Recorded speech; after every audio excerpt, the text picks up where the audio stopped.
Welcome back to the 64th episode of the DailyFlip podcast.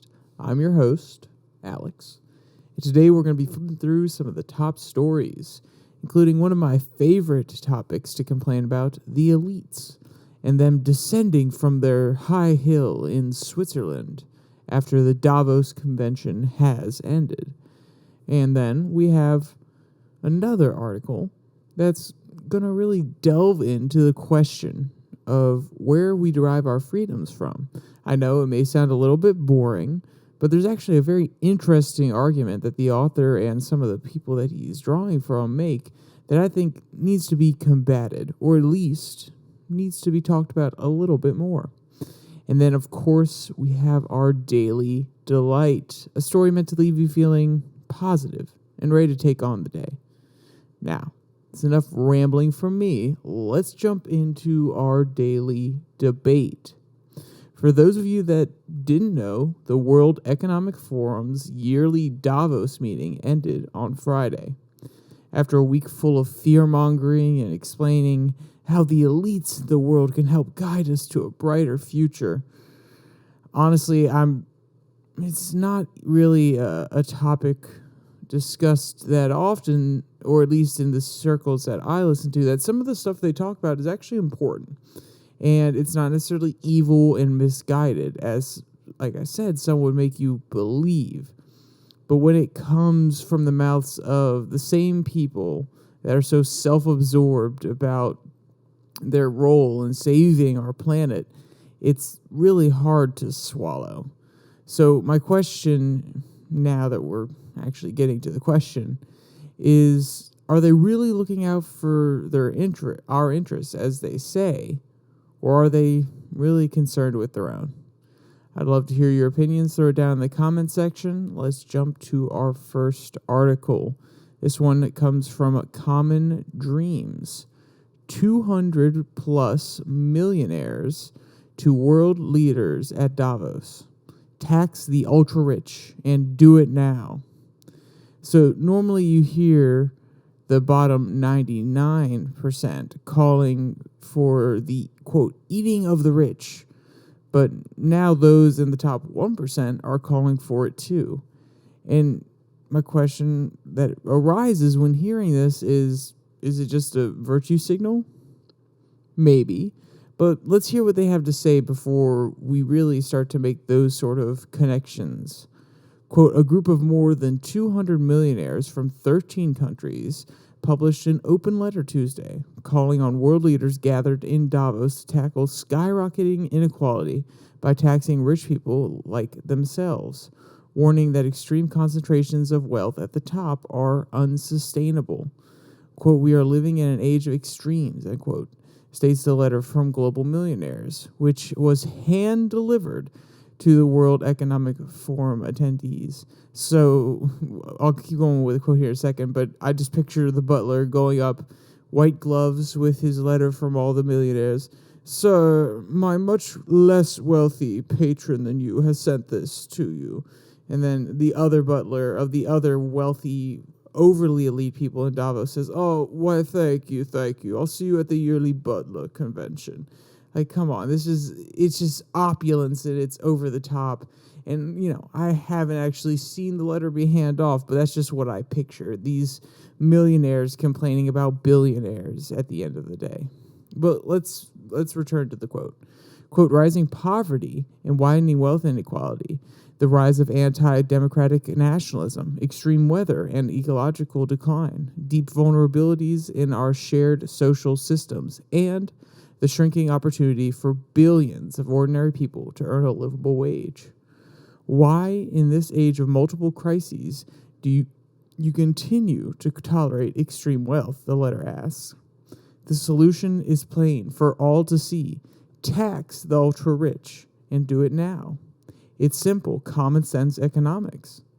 It is an investment in our common good and a better future that we all deserve. And as millionaires, we want to make that investment, end quote. So to break it down a little bit, I don't know which economic classes they took, But this is definitely not a simple situation. So they're saying that it's simple economics. You just have to tax the people that have more money and then distribute it to the people that have less money. It's pretty straightforward. It is taking money from the ultra rich and giving it to the poor. Why? It's just reallocation. That's so simple. And it does sound very simple. And the economic truth behind it is not really that complicated, because you're taking money from somebody, you're giving it to somebody else through a welfare program. Now, that's pretty simple economically. But then you have to peel back the layers a little bit. You have to ask the question, well, if we're going to tax people that make more money, if we're going to take a larger percentage of their wealth, then are they going to be incentivized to continue making more money? And of course, people on this side of the aisle and a lot of people in general would say yes, of course, because people are greedy. Even if you're taking 20% of their pie, they're still going to want to make their pie 10% larger, because that still means that more money is going to them. And yes, I do agree with that thought process, but if we tax them at the tax rates that have been proposed in the past, they never actually listed a very progressive tax system here. But if you remember, some of these people were saying up to half of what billionaires bring in a year should be taxed. This was part of the movement years ago, and is still a talking point in some circles. If you have a tax rate like that, you're actively disincentivizing these people from making money. They're going to have more creative tax shelters. They're going to buy more art and keep them in free ports. And then you're going to actually limit the amount of money that they're going to give to charity or reinvest in the economy, or possibly personally reinvest in companies by buying shares of stock. So it's not this simple equation that's one for one. Just tax them a little bit more.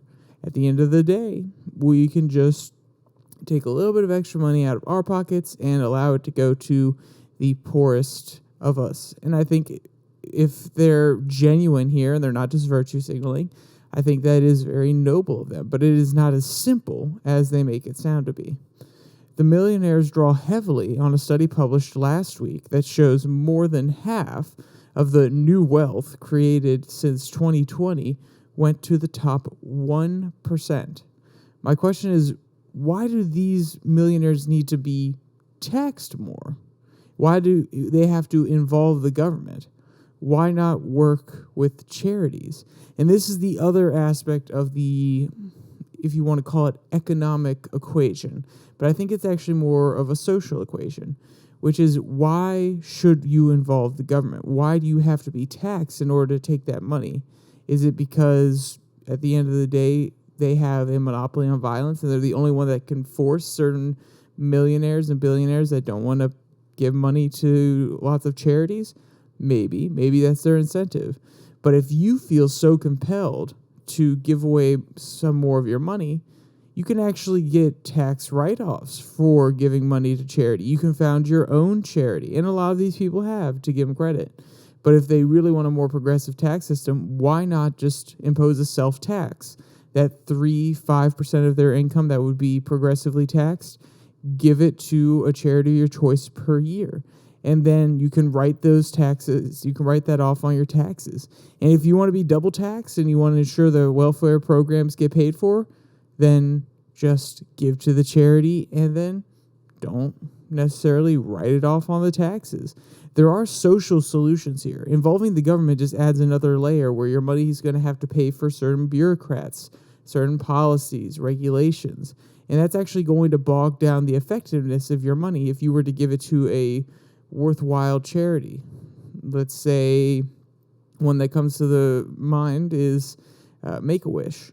And I know it's very different. It doesn't necessarily help impoverished communities. But at the end of the day, it's a proven charity that uses your money wisely. I believe when I was listening to a podcast recently, it's up to 90% of the money goes where it should. The rest goes to the bureaucracy of these different charitable foundations. So I think that involving the government is an unnecessary layer. And then also there's an extra part to that, which is then these people who are less advantaged, that are poorer and rely on these welfare programs, they become more reliant on the welfare programs because now the government says, well, we can provide a little bit more for you. We can have a few more programs because we're taxing these people more heavily.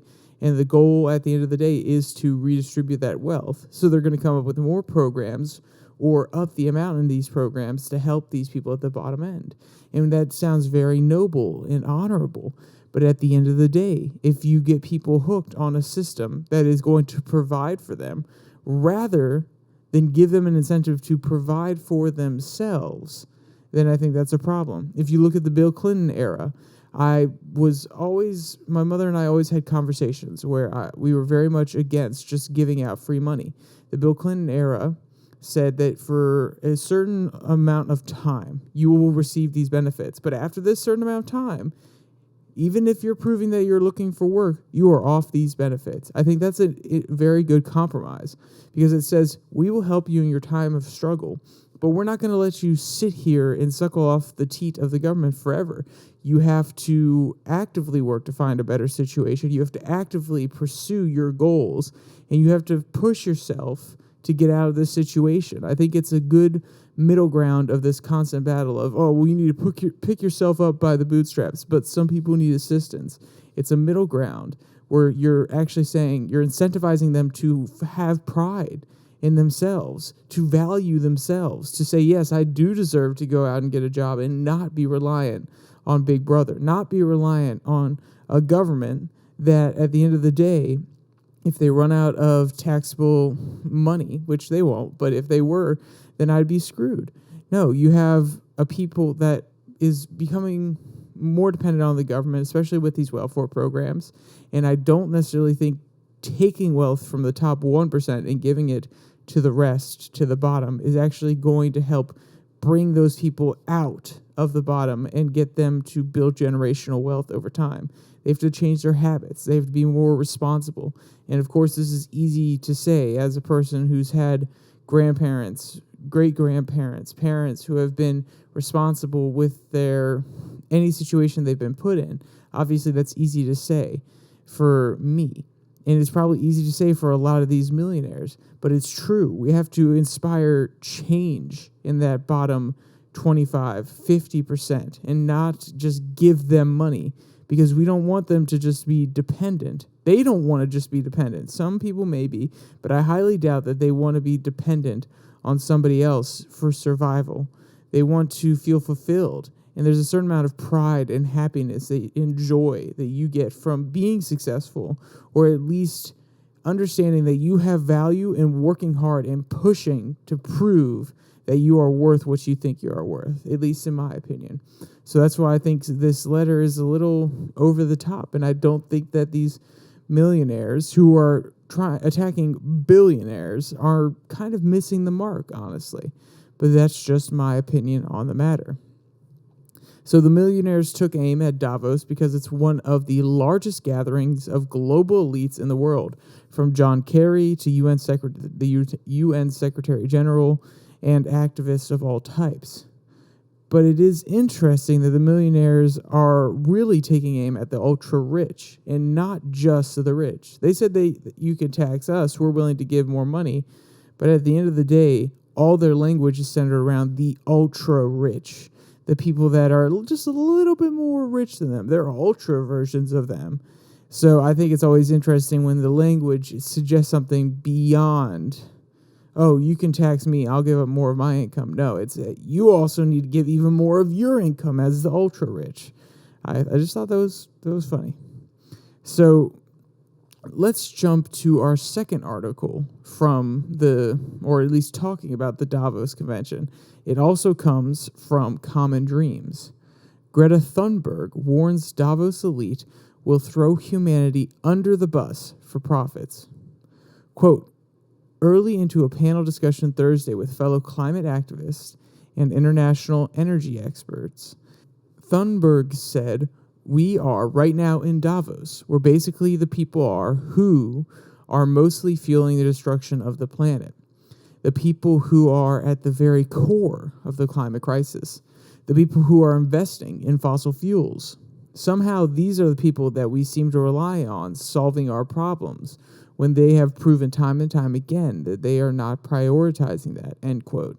And yes, I know she's talking about climate, but I also want to agree with her on solving our problems. Nobody else can solve our problems. The government cannot step in. If we give them more power to solve problems, they cannot solve our everyday problems. They cannot always address these existential crises that Thunberg is constantly bringing up.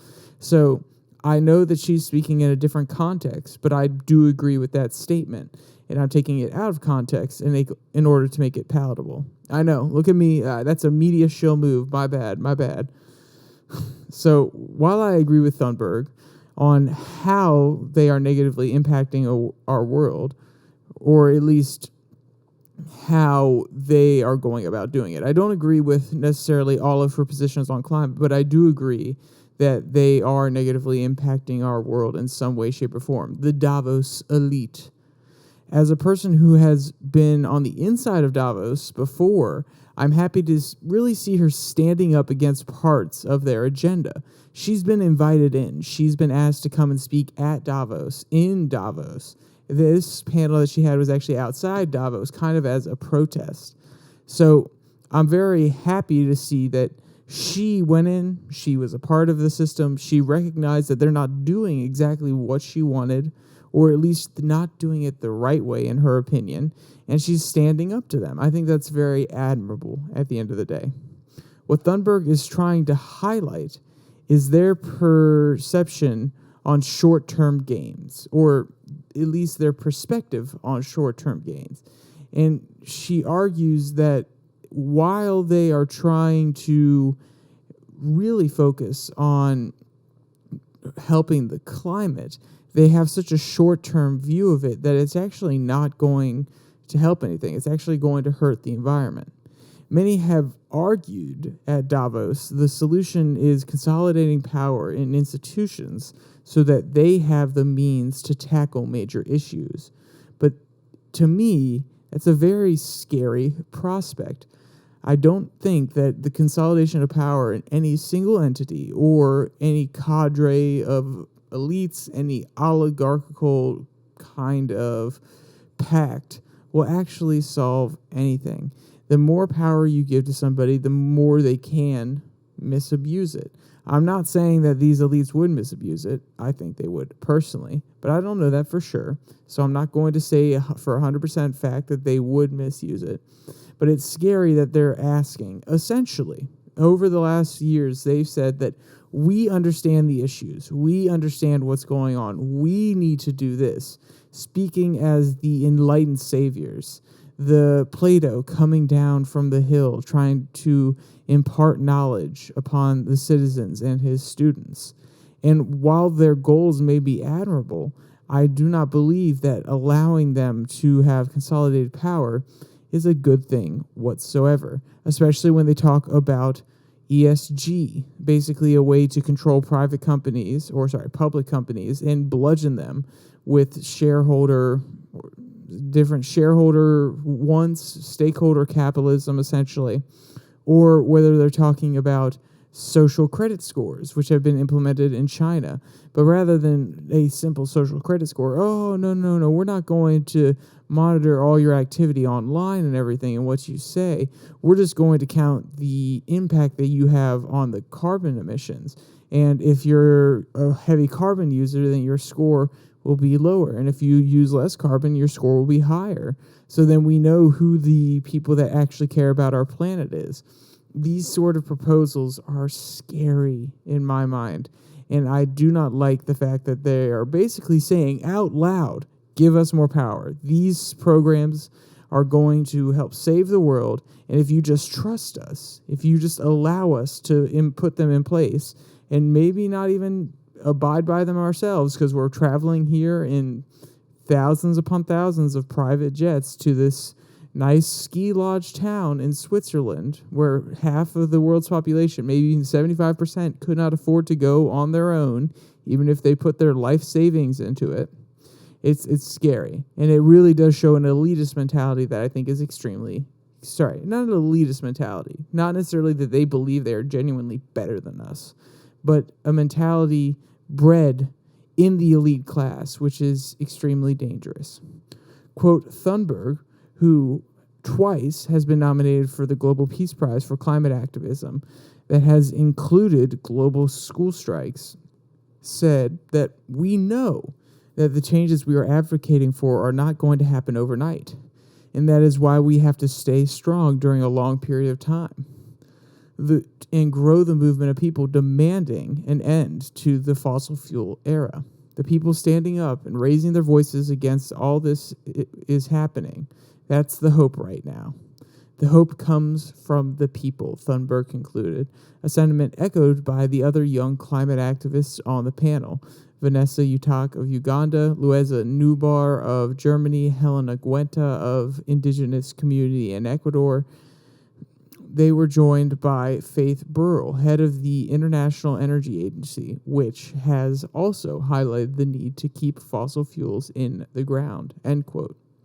So once again, while I don't necessarily agree with every aspect of what Greta's agenda is, I respect her perspective, especially when it comes to how we are going to implement change. And I say we, as a young generation, how are we going to affect change in this world? And it's a long and arduous battle, but we must be the passionate ones. We must be the ones willing to stand up for what we believe and to push back. The activist game is a young man's game. Before you have responsibilities to your family and other such things, before you have a settled life, this is the time to push back, to be an activist, to fight for what you believe in. Because at the end of the day, we're not always going to have the ability and the will. We'll be beaten down. We will be stripped of this passion that we have now, and we will become an integrated part of the system over time. This is the time to push for what you believe. This is the time to say, no, I'm going to stand up against these agendas that do not suit me, that are not going to help, if you're a person that's forward-thinking, are not going to help my family when I have one, that are not going to aid my children when I have them in the future. You have to think long-term, and that's what Greta's pointing out here, and I think it's very admirable. She used to be a very doom and gloom, we have to get it done right now. And I think this perspective of hers, as she's gotten older, that it's a long battle, that they're fighting upstream, that I think that perspective could be shared with a lot of people in our generation who don't see the results they want, and then they kind of give up. They say, oh, well, no, it's over. We didn't get that bill passed that we wanted. We can't keep fighting, or we won't get it done. And some people give up. And a lot of people don't, but some people give up, and you can't have that mentality. We have to push. This is a long-haul battle at the end of the day, especially when it comes to the battle of values in the culture. And when I say battle, that's a bad phrase. More accurately, I would say, when it comes to how you want your society to be shaped and the values that you think are important in your society, that is a long-term initiative to really have those values present. And it's an ever-existing one, too. Even if you're not necessarily an activist as you get older, you can still imbue those values into your children, into your community. And then that, instead of being an activist, is how you ensure that the values you want to see in your society are there. The seeds are there. You water them, and you let the next generation take it up and be the activist. And it's a nice cycle, but it is a long-term conflict. It's a long-term perspective, and you need to have that, especially if you want to succeed. All right, let's jump to our last story, which comes from FEE Stories. The Freedom Convoy debate demonstrates why the right to free speech makes no sense. I know, sensational headline, right? Quote, it's hard to believe that the one-year anniversary of the Canadian Freedom Convoy is upon us. It was January 22nd, 2022, when the convoy began to form across the country. A debate has been raging in Canada ever since. Were the protesters within their rights to do what they did? Those who support the convoy argue they were, since the Canadian Charter of Rights and Freedoms guarantees the right to freedom of expression and freedom of peaceful assembly. Those who oppose the convoy largely agree with these freedoms, but argue that such freedoms should be subject to certain reasonable restrictions. Major obstructions to traffic, and especially obstructions to critical infrastructure, such as bridges, are simply going too far in their view. Is the government supposed to stand by and let groups of hooligans bring the country to its knees? End quote.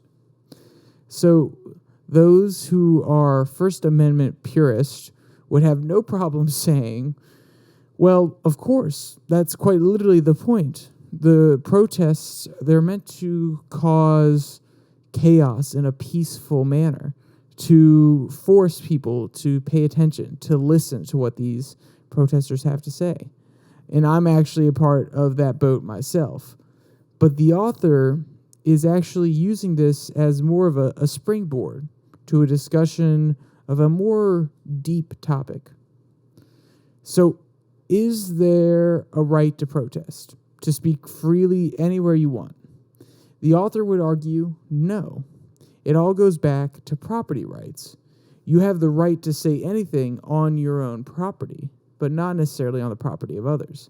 Quote, freedom of speech is supposed to mean the right of everyone to say whatever he likes, Rothbard writes. But the neglecting question is where? Where does a man have that right? He certainly doesn't have it on a property on which he is trespassing. In short, he has the right only either on his own property or on the property of someone who has agreed as a gift or in a rental contract to allow him on the premise. In fact, then there is no such thing as a separate right to free speech.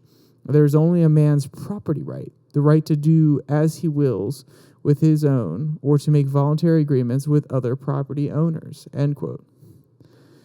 But then, after this quote, if you want to take it in, take a step back, listen to it again, because what he's getting at is very simple sounding, but it's a very, very layered statement. The question in my mind becomes, where do we derive these rights from? Because if you are to claim, there are lots of different theories, there are lots of different perspectives on where we derive rights from. Some say that they are God-given, in that God gave them to us in the world, that we automatically have them. We have the right. God gave us the ability to speak freely, therefore we have the right to speak freely. God gave us the ability to own land, and therefore we have the ability to own land. Technically, God gave us the right to murder and kill, though. So why is that not okay? Because in many religions, it is highlighted that God is obviously against killing. So a lot of theories, a lot of perspectives on rights would be, what has God given us? And then what has God told us that we cannot do from a moral perspective? And that's one argument. That's the less strong argument, in my opinion, because at the end of the day, I think there's one that really resonates here in the West that will really explain my point the best, which is natural rights, as John Locke discussed and a few other philosophers, which is, in the state of nature, what rights do you have? Well, I would argue in the state of nature, you have the right to say whatever you want. You can go up to that other caveman and say, you know what, Bobby, I don't like your daughter. She's been mean, blah, blah, blah. And then you can say whatever you want. You risk offending him and you risk him attacking you because you're not in a civilized society, but you can still say whatever you want. But you can also stake out your land and property in a natural world. There's no society, there's no government dictating where land can and can't be, imposing itself upon your rights. So that is the core question, and that's just one small part I wanted to highlight, which is, how do we, he never really defines here how we have property rights.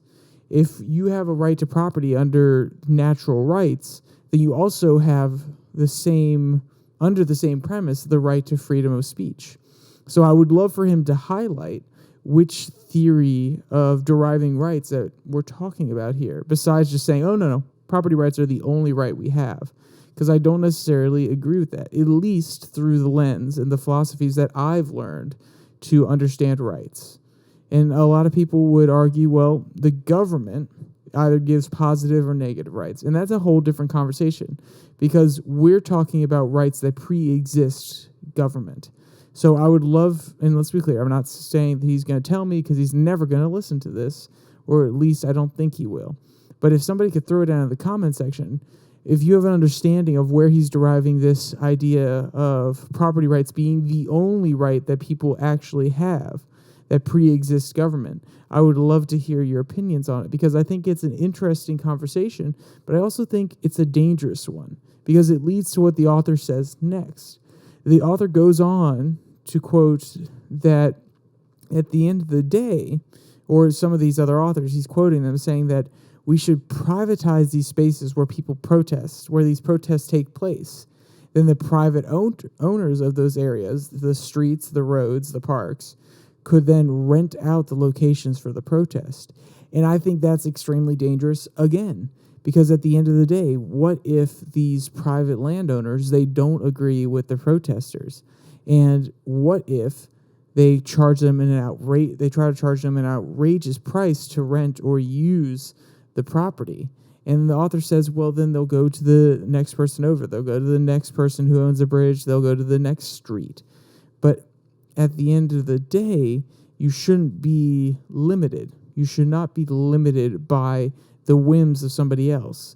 These protests are meant to, at the end of the day, draw attention to your main issue. If a person monopolizes the entire street system in a city, they could have one small alleyway where you're allowed to protest, and anywhere else you're not allowed to. And they could shuttle you off to the side if they don't agree with your point of view. Or if they agreed with another person's point of view more, then they can rent out the space to them for $1. So I think at the end of the day, then again, it would probably come down to a price discrimination lawsuit if they were charging $1 to one activist group and $100 to another. But you see the thought here that there's a lot more that goes into it than just privatizing the road system and saying, oh, yeah, the free market will work itself out. Because at the end of the day, why would people be incentivized to allow these activists to rent it out when they could make more money from the government or a different organization or the people using the roads to go to work? At the end of the day, I think that is the failure of this part of the discussion. But you know what? It's okay, because I don't live in Canada, so I don't have to worry about it. If they want to implement this system, go ahead. I don't see it happening here in the U.S. anytime soon, especially because the government loves their public lands. So lastly, we have our daily delight from Upworthy. He found a newborn squirrel in his driveway and raised it. Their relationship is adorable. So very often we find things in life that bring us joy out of great tragedy. And this is what happened to Robert Milburn. Quote, when Robert Milburn came across a tiny hairless creature the size of his thumb in his driveway, he had no idea what it was. So he took it inside, wrapped it up, and kept it warm and started Googling. After figuring out it was a newborn squirrel that had probably fallen out of its nest, he put it back outside in a shallow box and waited to see if the mom would return for it. She did come to check it out, but then left it again, after Milburn would find out that the baby squirrel had a mouth deformity which made it most likely made it unable to suckle properly. End quote.